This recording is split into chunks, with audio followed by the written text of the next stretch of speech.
was counting noses, I missed yours.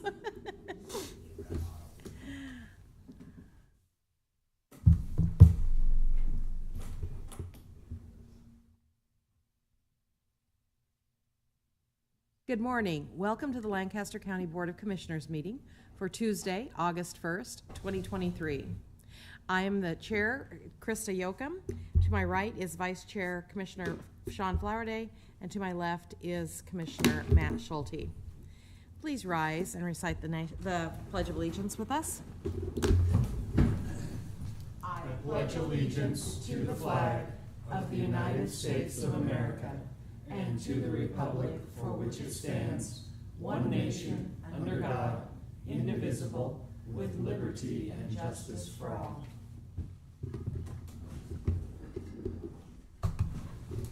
Mr. Clerk, you may begin with the location announcement.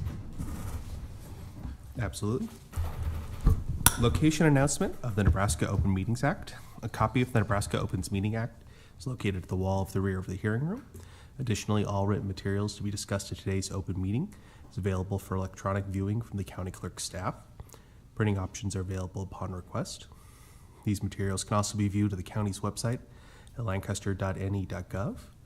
That brings us to the first item, approval of the minutes. Item 1A, approval of the minutes of the Board of Commissioners meeting held on July 25th, 2023. Move approval of the minutes. Second. We have a motion and a second to approve the minutes. Please call the roll. Schulte? Yes. Flowerday? Yes. Yoakum? Yes. Motion carries 3-0. Item 1B is the approval of the minutes of the budget meeting held on July 25th, 2023. Move approval of the budget minutes. Second. We have a motion and a second. Please call the roll. Flowerday? Yes. Amundson? Yes. Schulte? Yes. Yoakum? Yes. Motion carries 4-0. Item 2, claims. Approval of the claims processed through August 1st, 2023. It'll note for commissioners there should be an amendment for payroll. Move approval of the claims with the amendment for payroll. Second. We have a motion and a second to approve the claims with the payroll through July 26th. Please call the roll. Schulte? Yes. Flowerday? Yes. Amundson? Yes. Yoakum? Yes. Motion carries 4-0. Item 3, consent items. These are routine business items that are expected to be adopted without any dissent. Any individual item may be removed for special discussion and consideration by a commissioner or by any single member of the public without prior notice. Unless there is an exception, these items will be approved as one single vote of the Board of Commissioners. These items are the approval of A, utility permit number 2400, allowing Bauer Underground Incorporated under project management of JEO Consulting Group to install underground ductwork for future installation of communication cable. That's all I have for consent items. Move approval of the consent items. Second. We have a motion and a second to approve the consent item. I see no further comments. Please call the roll. Amundson? Yes. Schulte? Yes. Flowerday? Yes. Vest? Excuse me. Yoakum? Yes. Motion carries 4-0.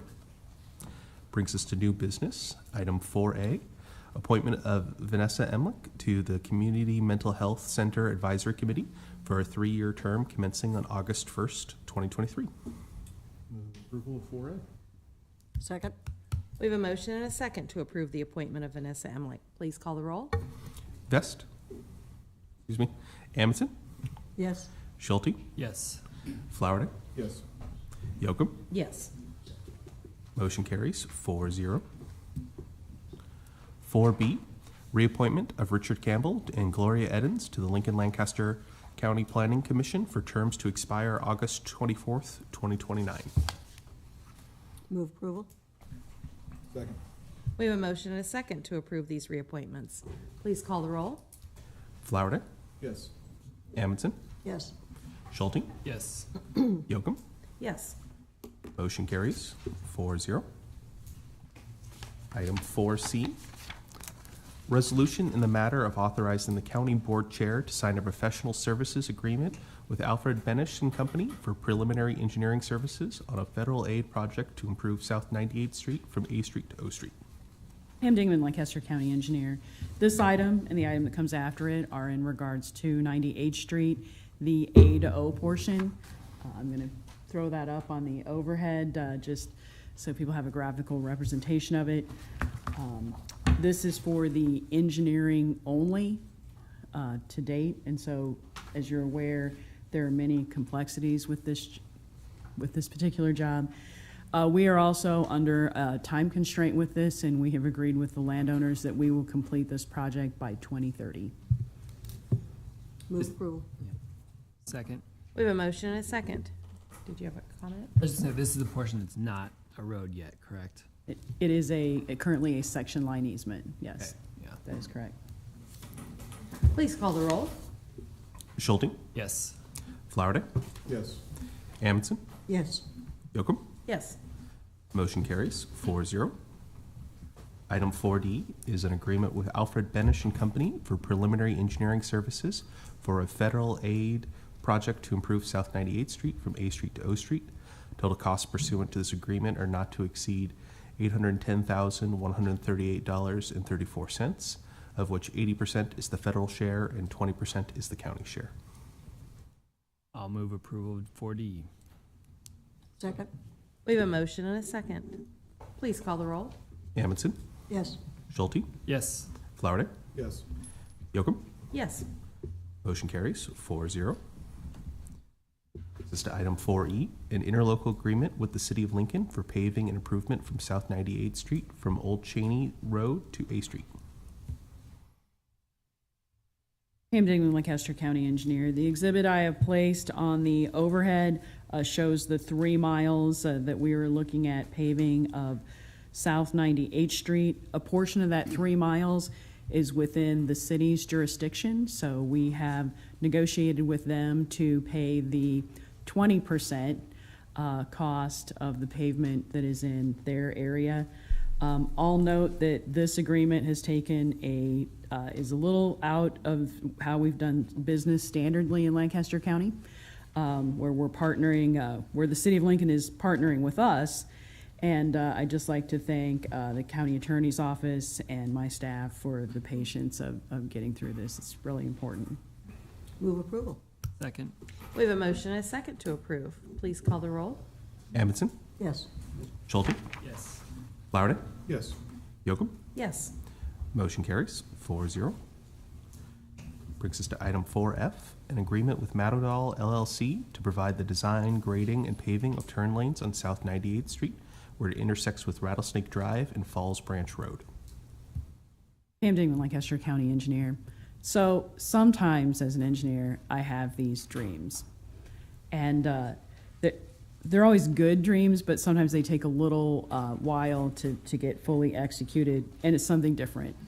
So in the case of this interlocal agreement, it is an agreement with Matadol, the developer, so that we can construct the turn lanes contiguous with the federal aid project construction. And so my dream is not to build a brand new road and then have development come in and tear it up right away. And in your packet with the interlocal agreement, you'll notice that that is 2 intersections, turn lanes on Falls Branch Road and turn lanes on the future Rattlesnake Road. All of these costs will be paid for by the developer. Move approval. Second. That doesn't seem like a crazy dream. It seems like a logical dream to me. Just took a while to get there, Commissioner Schulte. Thank you. We have a motion and a second to approve. Please call the roll. Flowerday, Yes. Amundson, Yes. Schulte, Yes. Yocum. Yes. Motion carries 4-0. Item 4G, an agreement with Rural Water District Number 1 for the county to pay preliminary engineering and design costs associated with relocating the district's water line adjacent to water line facility adjacent to Saltillo Road. The cost of the county is not to exceed $77,500. Pam Dingman, Lancaster County Engineer. This is for the Saltillo Road project. The Saltillo Road project goes from South 27th Street all the way to approximately South 68th Street. There's a new roundabout at that location. There is about 6,000 feet between South 68th Street and South 54th Street, where there is a 6-inch water line that is in conflict with the project. This contract is for the engineering associated with that project, and although the project itself is a federal aid project with a 90-10 split, this cost is 100% the county's. Move approval of G. Second. We have a motion and a second to approve. Please call the roll. Schulte, Yes. Flowerday, Yes. Amundson, Yes. Yocum. Yes. Motion carries 4-0. Brings us to 4H, a professional services contract with Eleanor Creative for naming and branding of the Family Resource Center. The cost of the county is not to exceed $15,000. Good morning, Sarah Hoyle, Director of Lincoln Lancaster County Human Services. This particular item on the agenda, the cost to the county is $15,000. However, the actual cost is $5,000. We are being reimbursed by Region 5, $5,000, and then the City of Lincoln, $5,000. So the county is actually only paying $5,000 for this. Very good. And this is the Family Resource Center, which you've heard me talk several times about. Just to give you a quick update on this, the steering committee continues to meet. We are well on the way to making this happen, which is super exciting. This is an opportunity to work with professionals to brand the Family Resource Center so that it can be marketed to people in the community, so our clients understand really what services we're providing there and people know when they can come for resources. So an update on the process, the region will be releasing a request for qualifications. We're doing that first instead of just releasing the RFP this time. The RFQ should go out this month. And the purpose of the RFQ is so we're dealing with a lot of federal money so that we can screen individuals applying first. We have a risk assessment that they go through when they do this process of federal money. And so we'll run through the risk assessment to make sure that everybody that is applying can potentially get federal money from us. And then the region also has a risk assessment that they'll be completing. Once that's done and complete, then the individuals that are okay to go ahead, the agencies that are okay to go ahead and receive federal funding and region money will be invited to submit an RFP. That process is supposed to be completed by November. And then as far as the land, we are in the process right now with an architectural firm who just put together a timeline. It looks like potentially we'll have a piece of land by the end of this year and be able to move that to a contract. So update, things are moving, it's exciting. I'd be happy to speak more with anybody or come back. You'll see the interlocal with the region will be on the agenda in about 2 weeks. They're just signing it. And the city is part of that as well. And then you'll see contracts come before you too in the next couple months. So this is really exciting to see how rapidly this is going. Yes, and so we're very, very pleased with that. And this is a resource that we desperately need here in this community. So I would move approval. Thank you. We have a motion and a second to approve, and I have to say I appreciate the marketing of it essentially, because that's what we hear from the community oftentimes is they don't know where to go. So this is really good. Please call the roll. Amundson, Yes. Schulte, Yes. Flowerday, Yes. Yocum. Yes. Motion carries 4-0. Item 4I, an agreement with PMA Consulting LLC to provide gambling addiction assessments and counseling services to inmates in county jail. There is no cost to the county. Move approval? Second. We have a motion and a second to approve. Please call the roll. Amundson, Yes. Schulte, Yes. Flowerday, Yes. Yocum. Yes. Motion carries 4-0.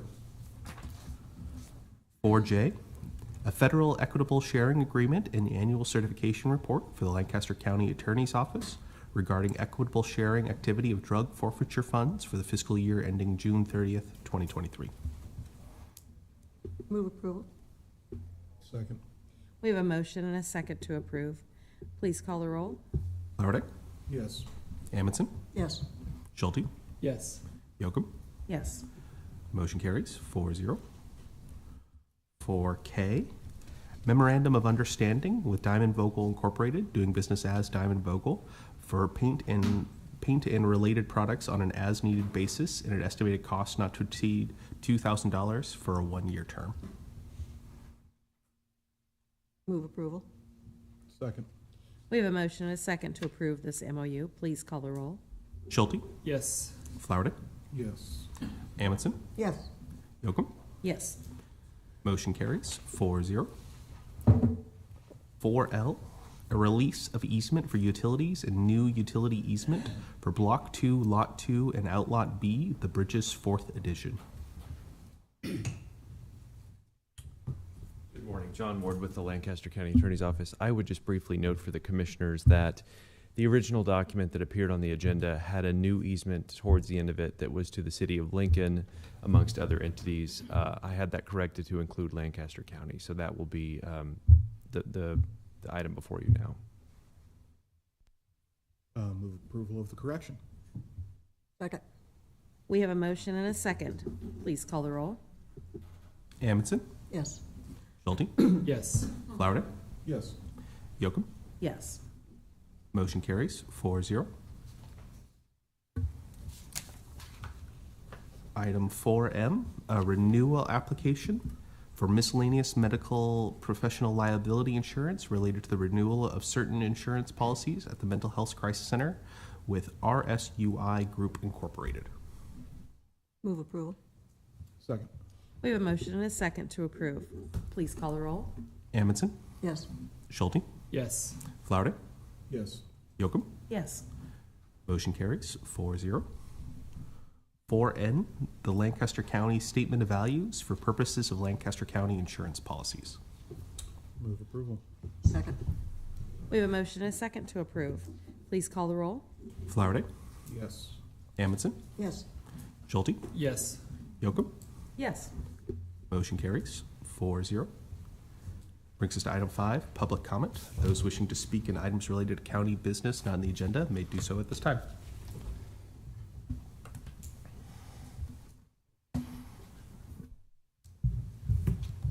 Good morning. I needed a little assistance this morning for the first part of this. You can take that mic right there. And we'd ask that you sign in as well. I will. I don't want this to count. This is just going to count toward me, right? Okay. Let's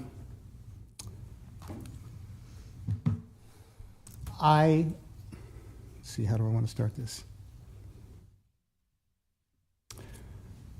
I want to give you an opportunity to bless you today with some liberty. Sweet. All right, several $100s here. All you have to do is guess the right number between 1 and 5. Okay. Yeah, go ahead. Give me a 3. number. That's the wrong number. Now, how would you normally react to my saying it's the wrong number? Well, first of all, prove it.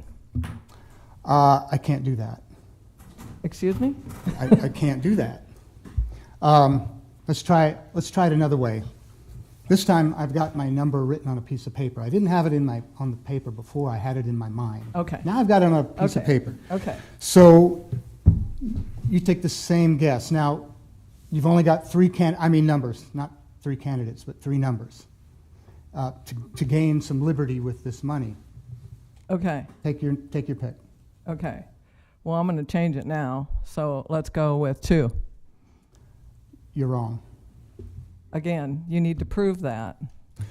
I cannot show you May this. I see that?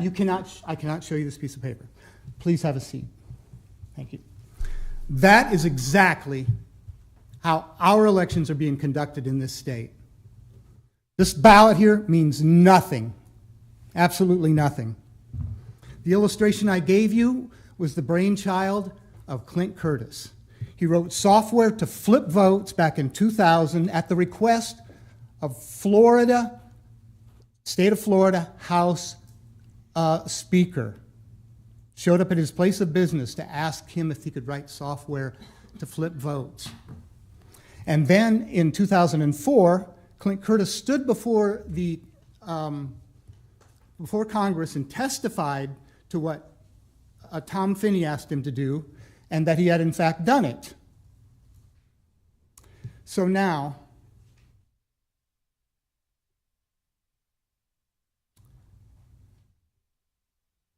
What did Mr. Bena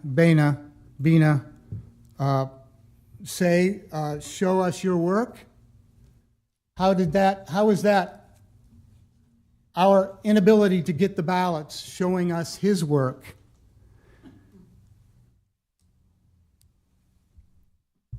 It's all documented at a website called votinglies.com, votinglies.com, and you can see the whole Clint Curtis story. It's a very riveting story, and it includes murder, because one of the Florida State DOT investigators took on the cause to track down this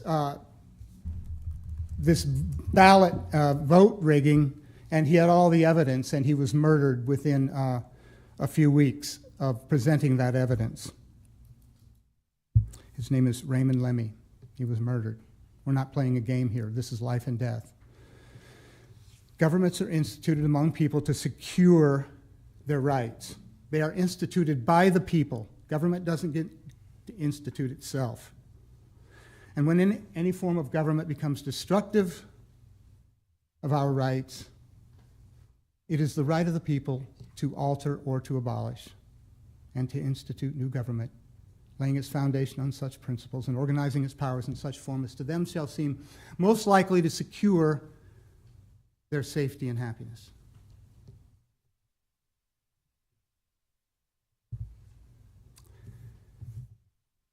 Sean Flowerday, you didn't do yourself any favors by kissing Wayne Bena's butt in public 2 weeks ago. Thank you.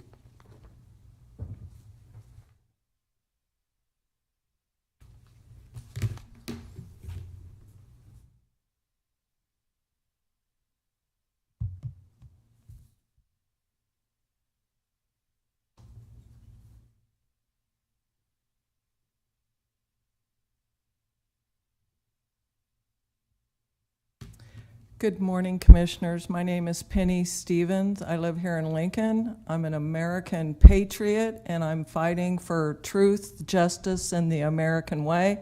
I fight for all people. On November 4th, 2020, I woke up shocked, like most of America, to find out that Joe Biden had won the presidential election. And so immediately I started digging into that.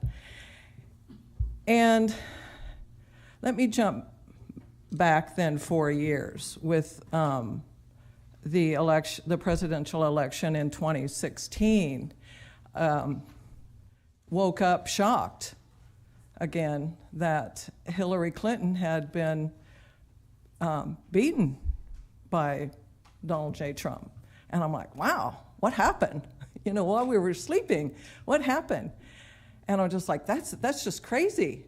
And then she conceded. And so then back to 2020, when I woke up, I'm like, okay, this is just really strange, this that's going on with our election. So I started digging into it, and I searched on the internet for federal protection against elections. And one of the things that came up was Executive Order 13848.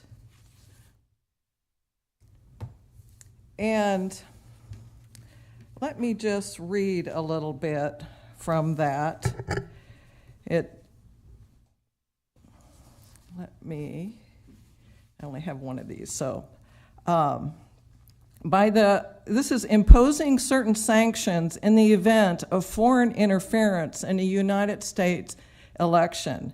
By the authority vested in me as president by the Constitution and the laws of the United States of America, including the International Emergency Economic Powers Act, 50 U.S.C. 1701,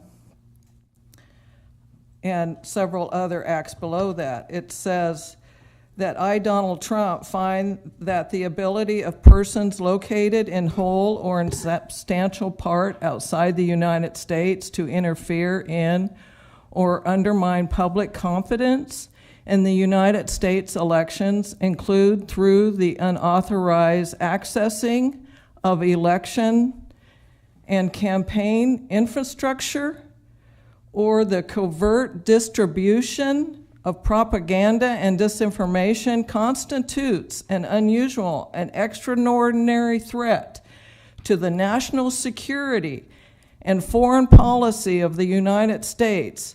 Although there has been no evidence of foreign power altering the outcome of vote tabulation in the United States election, foreign powers have historically sought to exploit America's free and open political system.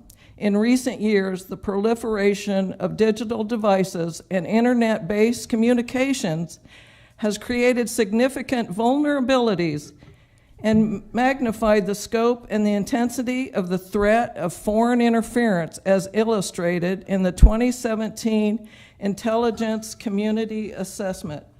I hereby declare a national emergency to deal with this threat.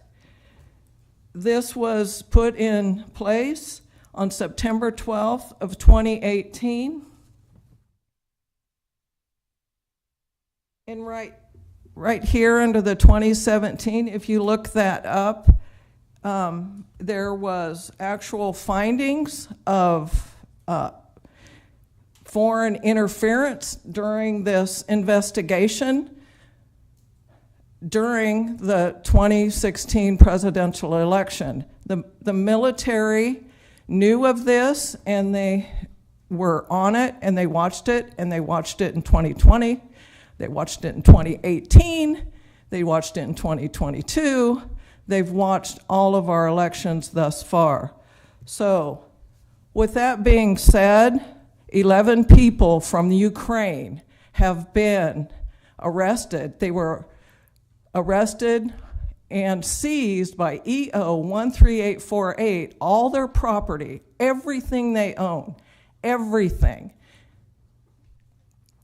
Back on January 11th That's your time, ma'am. Thank you. of 2021.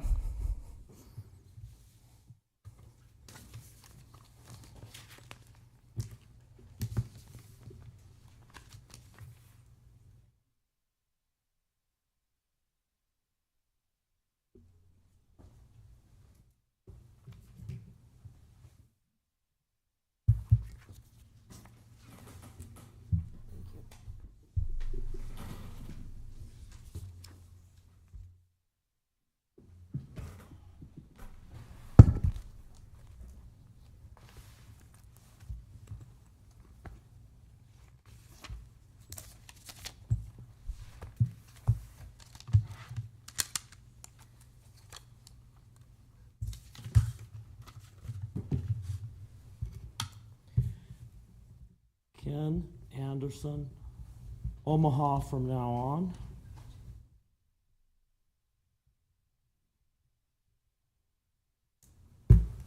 What you have before you is a design of a postcard. Obviously, it's on too thin a paper to be an actual postcard, but there will be, as I read through this, what I'm going to do, I will change a sentence down in there where I scratched out the word theory. Otherwise, this is essentially what will be distributed. Dear election officials, per state Supreme Court rulings, etc., an enforceable implied in fact contract arises between parties who signify agreement through an action, like a voter surrendering a completed ballot according to instructions of election officials. Implied warranties and implied duties always accompany implied in fact contracts. This notice to you by me, the undersigned voter, reminds you of said contract and the accompanying implied warranties and duties that are binding by law upon you. By no means is this notice intended to educate you about centuries-strong implied in fact precedent. If said subject is unfamiliar to you, you seriously need to consult your legal counsel, lest you risk being derelict in your due diligence. This notice reminds you that among a number of other responsibilities said contract binds you to, you are legally bound to implied warranty and implied duty. Merely one of many aspects of the warranty is that you most accurately and honestly count and report all legitimate ballot selections while preventing dilutions by counting illegitimate votes. Vote totals in many recent elections have been in excess of the expected numbers of votes allowed, and I will no longer tolerate such breach of implied contract if it continues. Along with this is the implied duty to consider the most verifiable cast ballot by me to be the one and only authoritative ballot cast by me. I will not tolerate that my in-person ballot surrendered to you when I presented irrefutable proof of my identity is destined for the category of provisional because an unknown entity previously submitted a ballot in my name. This implied duty demands that you consider ballots surrendered to you in my name but without ID to be more provisional than my just-in-time ballots when I show valid ID. Another of many implied duties incumbent upon you is that you reveal relevant information to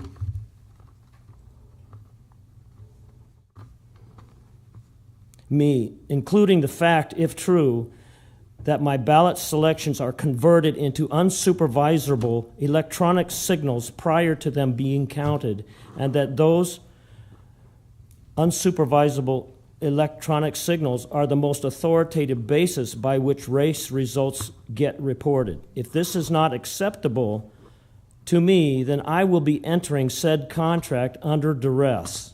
As you can manifestly understand, the unsupervisable possession in editable format of my ballot selections prior to counting by an entity whom I have not vetted for their character, motives, objectivity, etc., would certainly be unacceptable to me. Signed.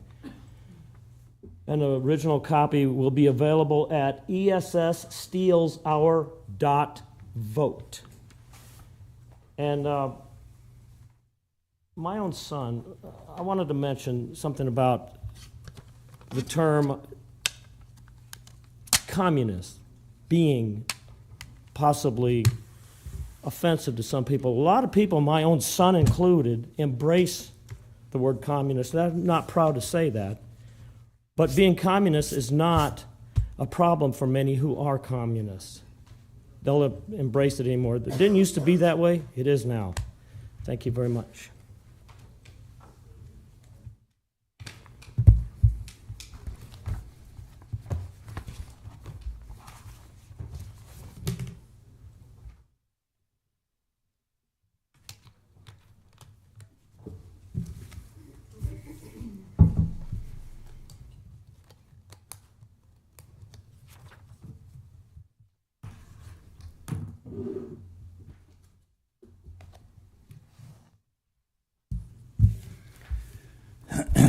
Good morning. George Ulmer, Lincoln, Nebraska. I'm going to address the lack of signature verification in the state. One of these has already been addressed by a worker in Lancaster County. That was done a week or two ago. I'll repeat that this morning. This is an affidavit. I used to think that affidavits meant a whole lot more than what we're finding out. Hundreds of affidavits in this city, county, state have been submitted about irregularities in voting. And what attention do we really get to them? What value do they hold?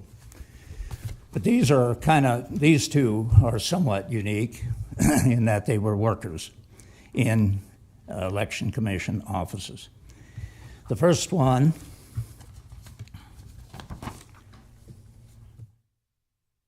is ballot signatures did match, looked like a mountain.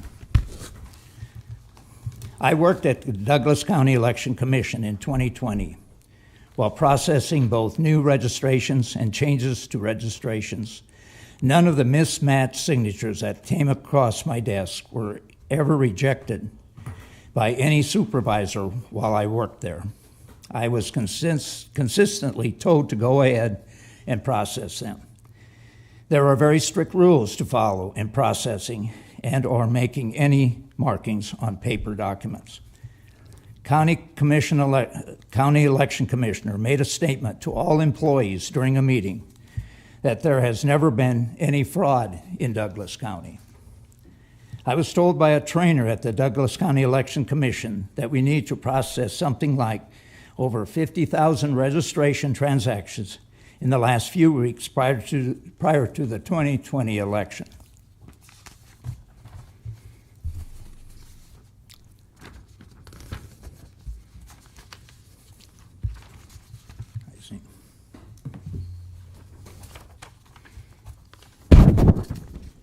I think I put up the misidentified that anyway.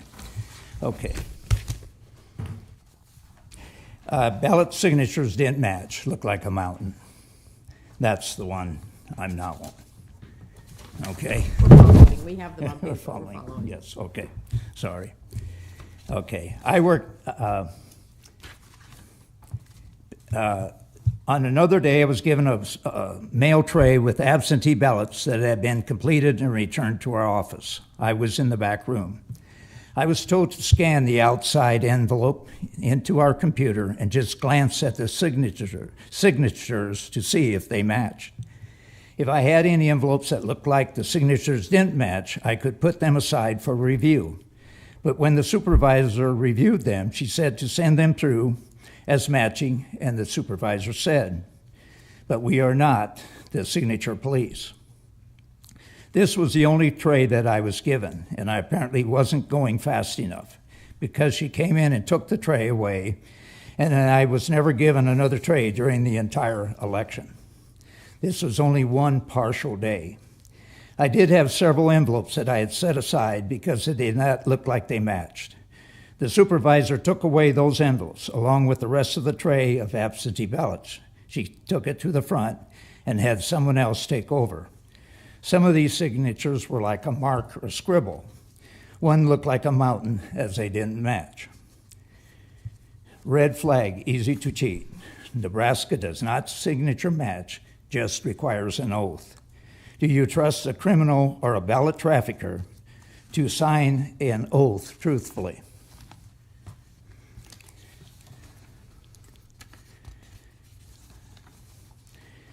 Voter oath required is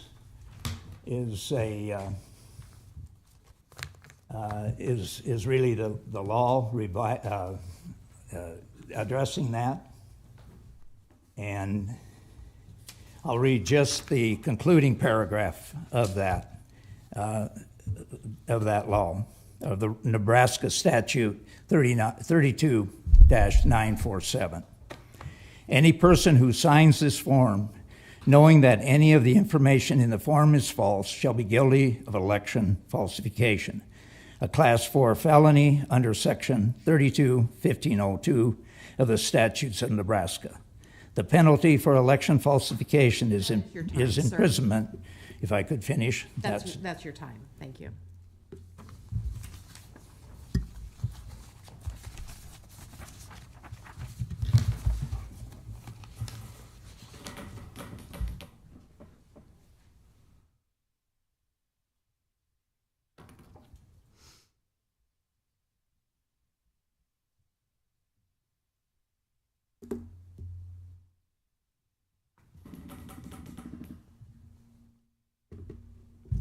Good morning, Roger Pressler. I'm going to continue with some affidavits. This one's from Kim.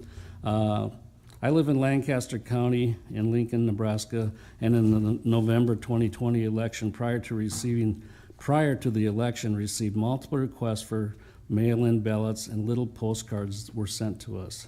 We never used them. We ripped them up and recycled them. Then we received multiple ballots. Ballots include to actually vote in the little packets. At one point, at the end, I was absolutely furious. I wish I would have kept them, but I ripped them up and threw them in the trash, and was very upset and didn't request them, and were being sent multiple times. It was a waste of time, money, and resources. This one is from William in Lancaster County. I did not request any absentee ballots or early voting ballots, but I received 4, possibly 5 within a 2-week period. All ballots were sent to my name, William, and then the last name's crossed out. They were real ballots and they had return envelopes. I am a registered Democrat. I live at this address. I voted in person on election day. So the commission's next steps could include holding a public election evening where we can bring other witnesses to present other findings, along with just giving you more information on that. And then request a summary of votes cast and a cast vote record for analysis before funding the expenses going toward election machines and software. Request the sheriff's office to investigate destruction pertaining to the records of the 4,001 votes, more than the official report of the Nebraska State canvassers. Second one would be multiple ballots received by citizens of Lancaster County election. Commissions say that only 1 ballot was sent out falsely. And then also unlawful falsification and identify fraud and mismatched signatures sent through the as votes and falsified registrations. I'll give you this. Thank you.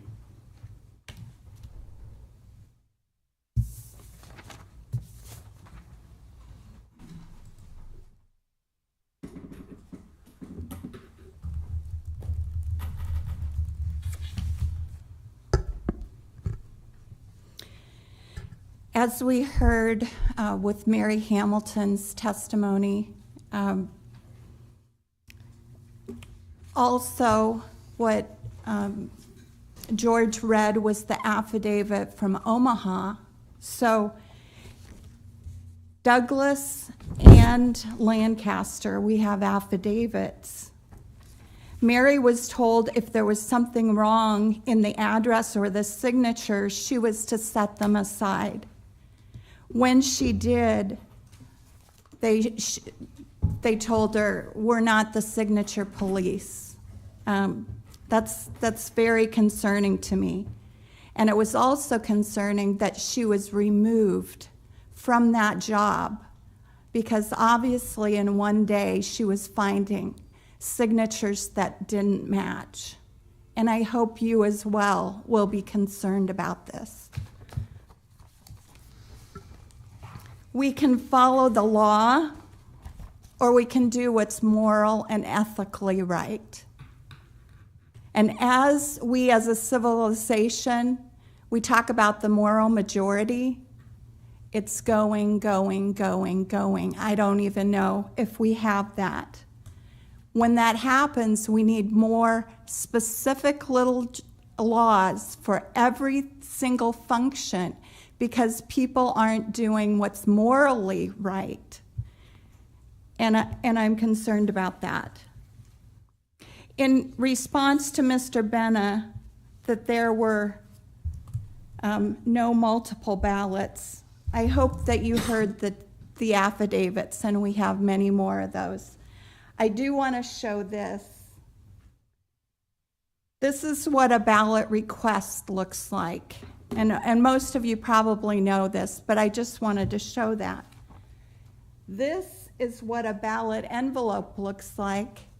And it also has a ballot envelope in it, and it has a ballot. So it's thicker and it's more of a package, as you heard in the affidavit of the person that received multiple requests, and she also received multiple ballots. There was no confusion in that, and she was furious.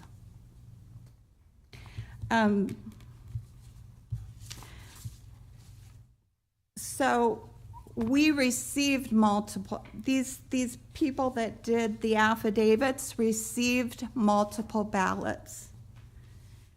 They also received multiple ballots in another state, in Arizona. If you look right here, Maricopa reported no duplicates when they did the official canvass. But when Dr. Shiva went back to look for signature matching, he did an audit, an official audit. He found 17,322 duplicates. Those were 2-copy, 3-copy, 4-copy ballots. Thousands of duplicates were counted as votes. That's why multiple ballots are very important and need to be looked into, and not just said, we think they were just requests. Sending one extra ballot is a problem. 4 to 5 ballots, this is maladministration. This is either maladministration or someone is interfering and getting into our election systems and distributing this. Any person who prints, causes to be printed, or distributed any ballot marked official ballot other than the election commissioner, county clerk, city or village clerk shall be guilty of a Class 3 misdemeanor. As far as signature matching, like what happened in Mary's case and in Douglas County during the registration process, there were all kinds of signatures that didn't match. Dr. Shiva down in Arizona also found that he took experts in signature matching and those that were just amateurs, and of all the Arizona ballots that were mismatched, he found 12% signature mismatch in Arizona, and there's a court case against it. So thank you.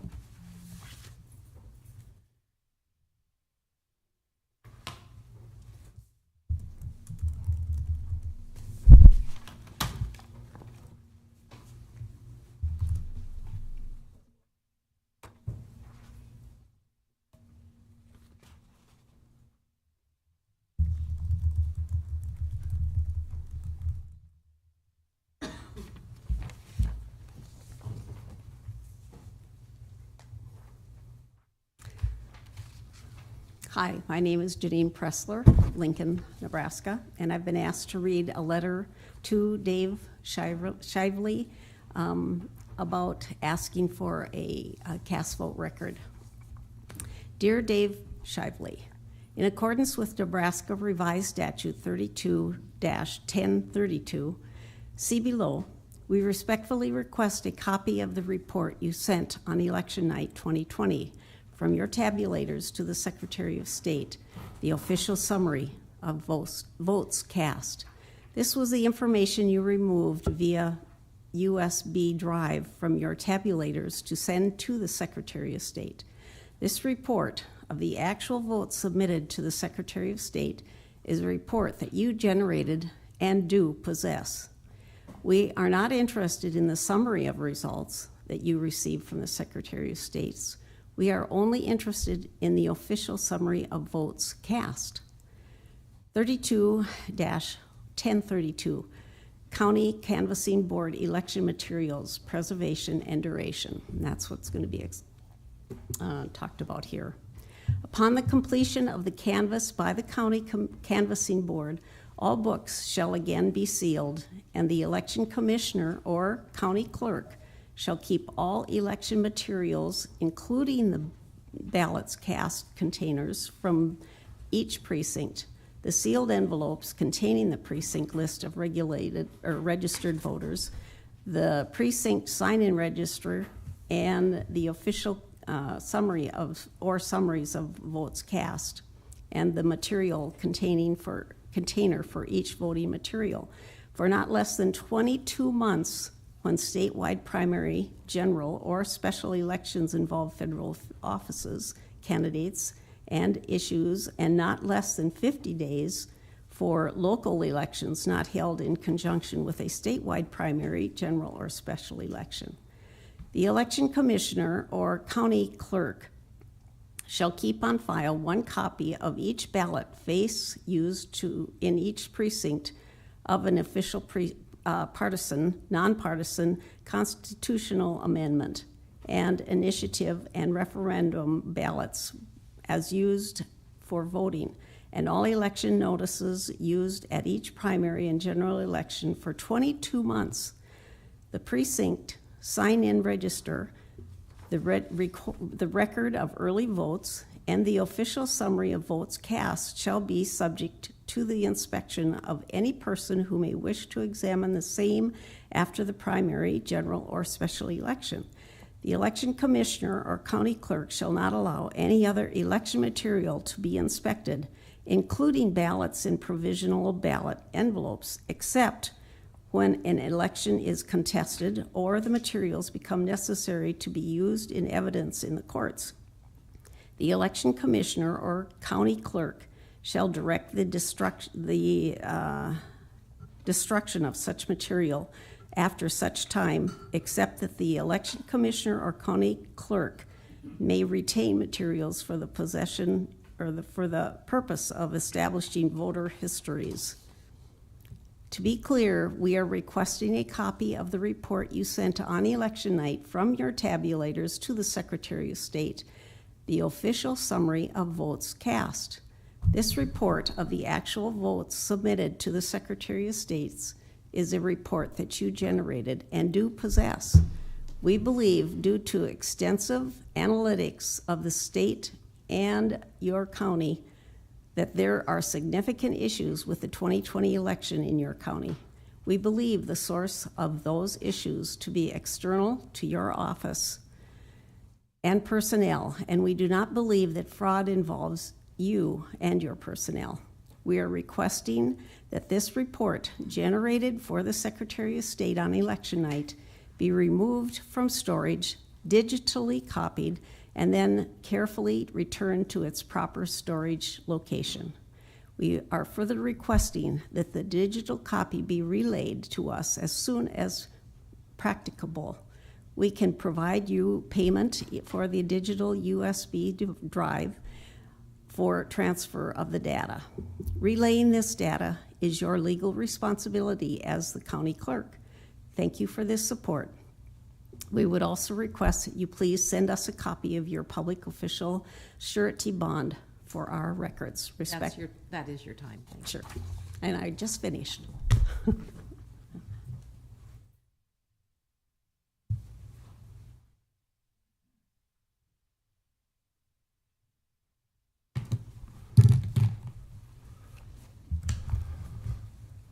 Good morning. My name is the Reverend Dr. Oscar Sinclair. I serve as the minister of the Unitarian Church of Lincoln, which is a part of the Justice in Action Network. We're located at 6300 A Street. I'm coming this morning to speak, as many of us did 2 weeks ago, on a request that you've received from us to increase funding for diversion programs through the Community Corrections Office by $500,000 in the coming year. Coming to speak today just for two things. One, to keep this, frankly, in front of your minds. I know it's budget season and there's a lot of different requests coming in, so this is our reminder of that. And second, just to say that I know this is a complex, multi-part issue that involves the county attorney's office, your office, community corrections. Everybody has different parts of it, but the budget is your part of it. So what I don't want to have happen is to come back here in 6 months, have all the rest of the parts done, and then hear, well, we don't have funding, come back and ask in the next budget cycle. So this is my ask, just to keep this in front of your minds as you go into this budget season. Thank you for your time and your consideration. Thank you.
All right, Amber Parker. As we all had heard, Secretary of State's authority and the message that is being puppeted throughout Nebraska through Wayne Baina. Nebraska, what I will read today, you will know and fully understand that you stand in truth and are backed by state law and the Nebraska Constitution. These are the sources that I'm going to reference.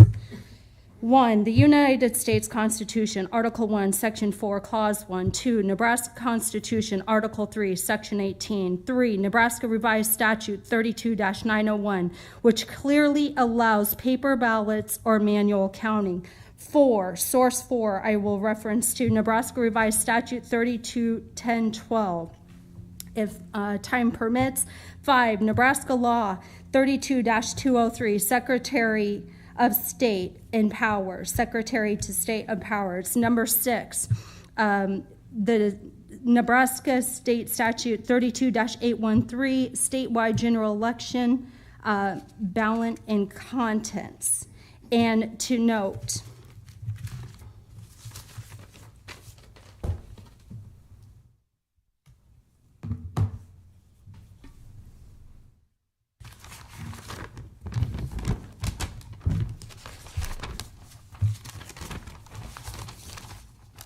Article 1, Section 4, Clause 1 of the United States Constitution gives plenary power to the state legislatures over federal elections. The times, places, and manner of holding elections for senators and representatives shall be prescribed in each state by the legislature thereof. So I'm going to go through what I had just read so people at home can see that we are not making this up. And this is watchful citizens across the state that have looked into all of this. Here we go. Now, my next slide is Nebraska State Constitution, Article 3, Section 18. You will notice the legislature, it says local or special laws prohibited. So this is pertaining the legislature shall not pass local or special laws in any of the following cases. And I'll just list 3. Regulating county and townships, township offices, providing for the election of officers in townships, incorporated towns, or cities. Again, this is referencing Nebraska State Constitution, Article 3, Section 18, the opening and conducting of any election or designating the place of voting. Okay, Nebraska Revised State Statute 32-901, right here. Clearly allows paper ballots and manual counting.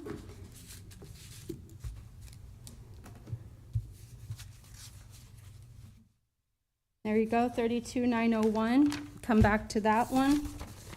Gonna show you Nebraska Revised Statute 32-1012. Centralized location, partial returns when designation of location, counting procedure. So this is for the citizens that need to know the power that they have and that the Secretary of State of Nebraska is telling us that we do not have in everything that I'm presenting here today. Okay, 32-1012. Now I'm going to go to Nebraska Revised State Statute 32-203. Secretary of State powers. He's not all powerful. He's not to be like a King George over the elections. The counties do have power over their elections. I'm going to take this one off now.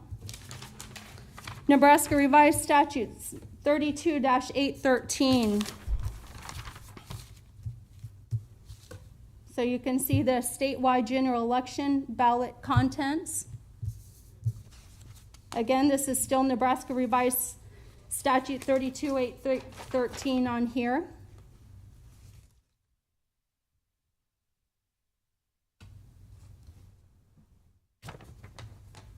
All right. And again, this is still Nebraska Revised Statute 32-813 on here. You guys have refused to give us a public hearing. You have shut us out. You are without excuse. Presented before you today are not only affidavits, but as well Nebraska law, the Constitution of the United States of America, and the Nebraska Constitution.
Good morning. My name is Susan Kess.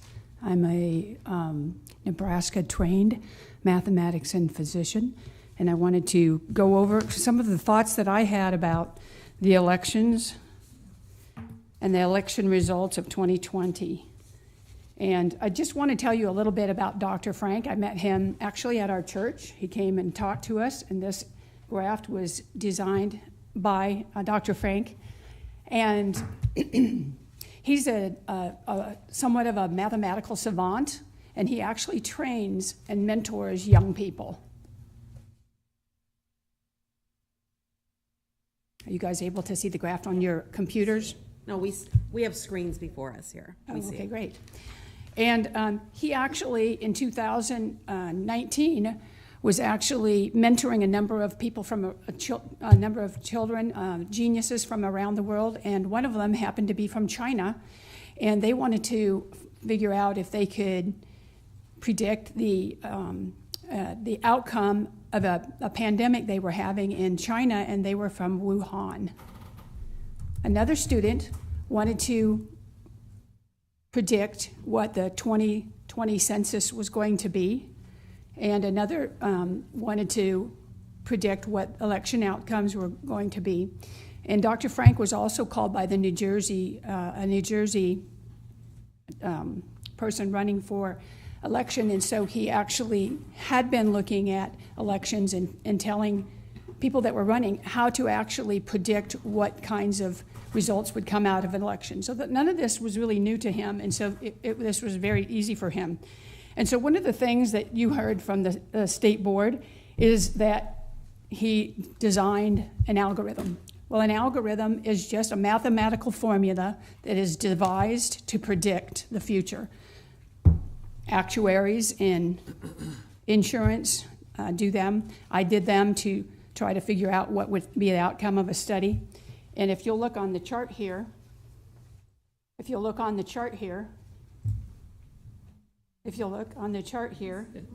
we have screens before us that we're looking at. I can see where your eyes are. I was just making sure that I didn't have to repeat myself. It's very difficult to see this line because it's really right on top of this red line, which is the ballots recorded as of the Nebraska election commissioners. That is the algorithm that he designed to reflect what the outcome of the elections would be. So you can see, according to the R value of 0.99, it is basically the same line as the ballots recorded, which means within a 0.1% range, he was able to predict what that algorithm was going to look like. He took that algorithm, which, by the way, the reason I hope that he doesn't share it, he's offered it many times, but I hope he doesn't share it because this is actually our strategic weapon to be able to calculate election outcomes in the years in the future. And so I hope he doesn't give away this silver bullet. But anyway, he took this algorithm, and I don't know which county that he started with, but he designed the algorithm. And what he found is he could take that algorithm and apply it to every single county in Nebraska. Actually, he did it for every single county in the United States. That's how much work he and his team did. And he found that that algorithm could predict every single county in Nebraska. Well, that's unheard of. As you know, people don't ever do anything the same from one day to the next day. And so he put an R value of 0.99, which is basically 1, which says there's complete unity between what the outcome that he's predicting is nearly 1-to-1.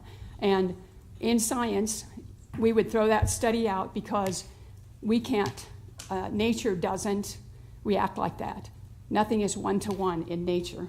And so that just tells you that his algorithm is accurate, but he should not be able to predict every single election outcome in every single county of our state. Not only could he predict it, it was the exact same algorithm, the exact same pattern for every single county. So that was the first thing that was a red flag. The next thing that I looked at is the population here, and I'm looking at it as a statistician, you know, so I want to just show you how I looked at it with my eyes. And then the next one was registration. Well, here's one of the things. How can you have 100% registration? An age group of 28, 29, let's give that to say 29. How can you have that kind of a registration of 100%? Well, that doesn't exist, okay? And it happens over here, and over here, and over here, and over here, and over here, and over here. And somehow these poor 75 Your time is up. Thank you. Okay, well, I'll just bring this back next week and let you see it. Because I don't want you to miss this. I give this to you? Oh, thank you. And I hope that you would study these because it's clearly apparent the issues that are on this paper. And I'll be back next week. Thank you.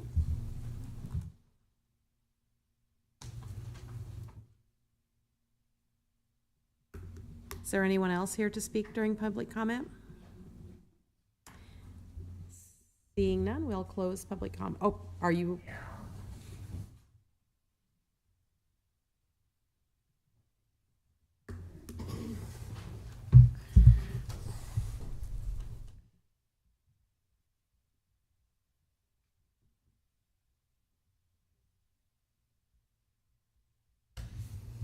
Good morning. My name is Richard Herget. I'm from Lincoln. I was here a couple weeks ago, and I'm just here as a concerned citizen. Like I said, I'm not a registered Democrat. I'm not a registered Republican, but I am registered. Not the way I'd like to be registered because they won't allow that. But anyway, I just here as a concerned citizen. I hope you guys think about what has been brought up here for the last over a month, 2 months almost, about election fraud. And that's been going on in our country ever since the 2020 election. That election fraud, we know, has been going on, and it's been proven over and over and over, but we can't get any of our constituents to look at any of them or to take a look at any of it. What's wrong with a public hearing? Just to hear the public out. You know, we're the ones that put you guys in office. Why aren't you willing to hear us? This just makes no sense to me. Why a public hearing is not a thing that you guys would be willing to do at a time when more people can be here. A lot of our constituents are working right now, which is good because they needed jobs. But if you could do a public hearing where we could let them know in advance, you know, that they are willing to come and give their testimony to you, and this 5 minutes thing, I don't know, it's cutting them off right at 5 minutes. I mean, I understand your time is worth something, but my time's worth something too. Their time is worth something too. And they got a point to make, and you're cutting them off so they can't make their point. What's the point? Got it? So I'm just here as a concerned citizen. I would like you to hear other people's opinion besides mine, if you'd be willing to have a public hearing so we could all be heard. Thank you. Is there anyone else wishing to speak during public comment today? Seeing none, that will end public comment. Commissioners, that brings us to announcements. The Lancaster County Board of Commissioners will hold a staff meeting on Thursday, August 3rd, 2023 at 8:30 a.m. in room 112 of the County City Building. Lancaster County Board of Commissioners will hold their next regular meeting on Tuesday, August 8th, 2023 in room 112 of the County City Building. Lancaster County Board of Commissioners will hold a public hearing regarding a vacation of certain points of right-of-way near the intersection of West Prucha Street and Southwest 112th Street, Crete, on August 15th, 2023 at 9 a.m. in room 112 of the County City Building. County Commissioners can be reached at 402-441-7447 or commish@lancaster.ne.gov. The Lancaster County Board of Commissioners meeting is broadcast live on LNK-TV. LNK-TV is available on Allo Channel 2 and Spectrum Channel 1300. For the rebroadcast schedule, visit lincoln.ne.gov. Meetings are also streamed live on YouTube and Facebook. LNK-TV apps are available on Roku, Apple TV, and Amazon Fire TV. Last item I have is adjournment. Move we adjourn. Second. We have a motion and a second to adjourn. Please call the roll. Schulte, Yes. Flowerday, Yes. Amundson, Yes. Yocum. Yes. Motion carries 4-0. We are adjourned.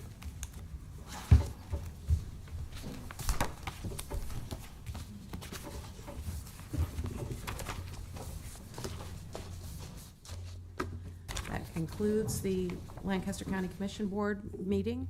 Shall we sign? We'll go right into the Board of Equalization meeting. We will now begin the Lancaster County Board of Commissioners Equalization meeting. Board of Equalization meeting, I'm sorry. This meeting is held in accordance to the Open Meetings Act, and there is a copy at the rear of the room. Commissioners, the first item I have is minutes. Approval of the minutes of the Board of Equalization meeting held on Tuesday, July 18th, 2023. Move approval. Second. We have a motion and a second to approve the minutes. Please call the roll. Amundson, Yes. Schulte, Yes. Flowerday, Yes. Yocum. Yes. Motion carries 4-0. Item 2 is the additions and deductions to the tax assessment rolls. Move approval of the additions and deductions. Second. We have a motion and a second to approve the additions and deductions to the tax assessment rolls. Please call the roll. Flowerday, Yes. Amundson, Yes. Schulte, Yes. Yocum. Yes. Motion carries 4-0. Item 3 is a protest of assessed value proposed for destroyed real property, Form 425 from Jeff Shoemaker. Good morning. Good morning, everyone. My name is Jeff Schumacher. I own the property at 334 North 176 in Lincoln, Nebraska. And on January 29 of 2023, a significant fire took place there, 25 plus fire trucks and 80 plus firemen, and it incurred about $1.3 million of damage, which was more than the assessed value of the building located there. I do have copies of a letter I'd like to give to each of the commissioners. If I could, okay. See, there's 3 of them there. There's another one. Thank you.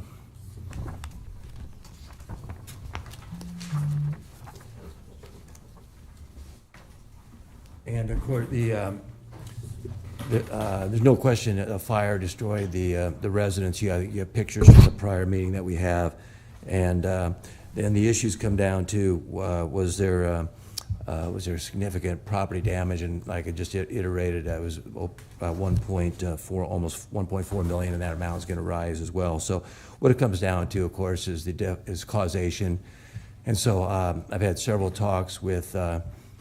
Well, throughout the investigation, the insurance company, they spent weeks and months trying to figure out what the cause of the fire was for obvious reasons, significant dollar amount for them. And if they could find out what the cause was, if it was man-made, they would pursue subrogation, of course, and make them whole. If they could pinpoint it to a certain thing. But my letter just so what they do in that process is, rather than go out and try to find a cause, they try to eliminate causes, and they check off the box. And bottom line is, and I'll let you read the letter, they found no evidence that a man-made cause was the cause of the fire.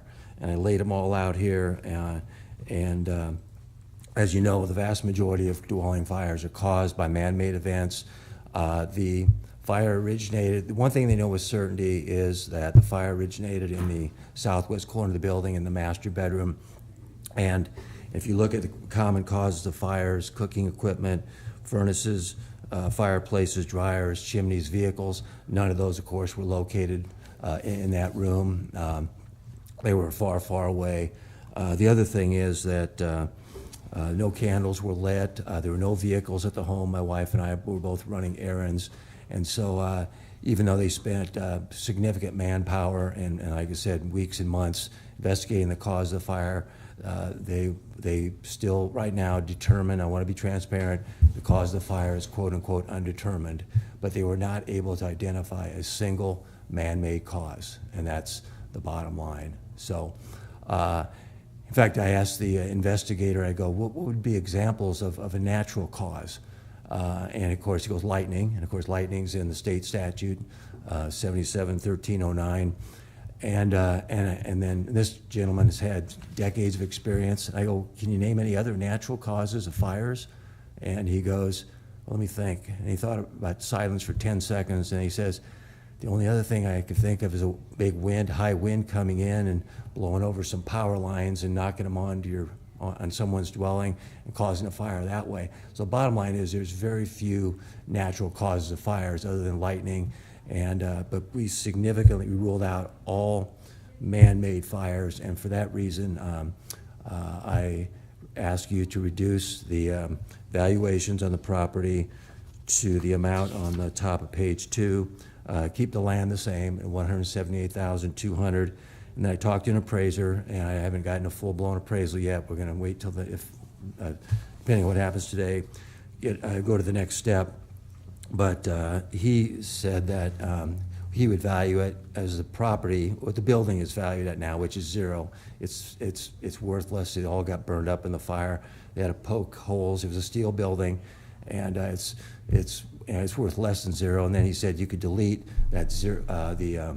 In this case, the general demolition and cleaning expenses of $53,000. That's from an estimate that was given to us 3 or 4 months ago. That amount is surely going to be higher. So what I'm asking for is that that property, the land and building, be valued at $125,269. And with having said that, I will try to answer any questions. I do remember when you came before us before. We've seen this before. It's a stupid and poorly written law. It's the law is just poorly written.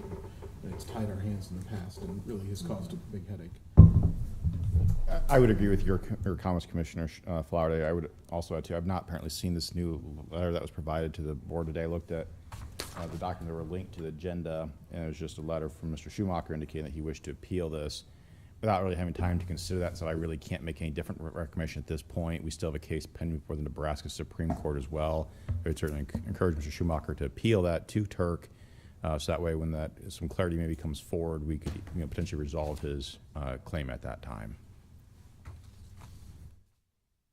So your recommendation is that we do nothing at this point? I would not deny this at this point, just based on the information I was able to review prior to this. I can't really make a different recommendation, but I would be interested in seeing that letter that was provided to the commissioners as well. Oh, yeah, I can give it to John. You have a copy? Yeah, sure. Yep. So at this point, just based on having a little time to review this, I just don't feel comfortable saying anything different.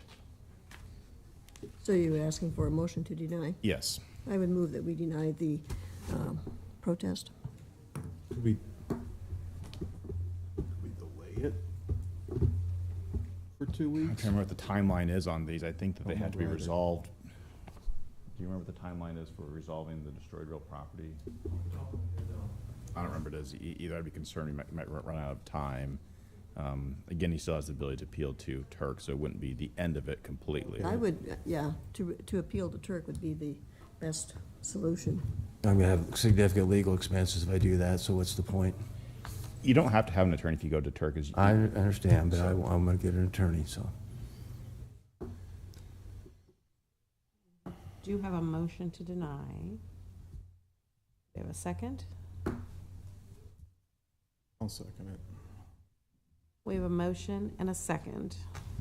Please call, is there any further discussion? Well, I mean, I guess if you don't know what there's a timeline is there any reason to not table it for a couple weeks so you can take the time to look at it?